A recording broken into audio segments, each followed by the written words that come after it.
உனக்கு என் பொழப்பு விளையாட்டா போயிடுச்சுல. ம் இங்க வந்து பாருமா, ஜட்ஜு வந்தா கோர்ட்டே எந்திரிச்சு நிக்கும்.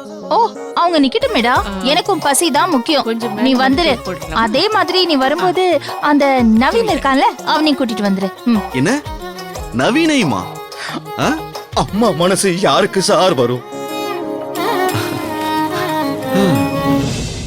அம்மா, நவீனையும் கூட்டிட்டு வரணுமா?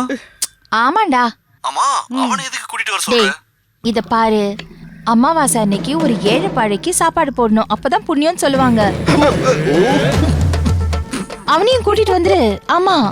நவீன், உன்னை புண்ணியத்துக்கு ஆள் தேடுறாங்க. இப்பெல்லாம் யாரும் ரோட்ல வரது இல்லல்ல. ஐயோ, அதான் அம்மா உன்னை கூப்பிட்டு இருக்காங்க. ஐயோ, நீ இன்னும் சரிம்மா, நான் நவீன் அனுப்பி வைக்கிறேன். அவனுக்கு அங்கேயே சாப்பாட போட்டு ஆ. எனக்கு கேரியர்ல கொடுத்து விடுங்க. நான் இங்கேயே சாப்பிட்டுக்கிறேன். நான் வச்சுட்டுமாமா? டேய் டேய் டேய், ஒண்ணும் வேண்டாம். அந்த நவீன் எல்லாம் நீ அனுப்பாத. ஆ, உனக்கு சாப்பாடு எப்படி கொடுத்து அனுப்பணும்னு எனக்கு தெரியும். நீ போனை வை. அம்மா, நான் கோர்ட்டு முடிச்சு ஆபீஸ்க்கு வந்துருவேன். அங்க கொண்டு வர சொல்லுமா.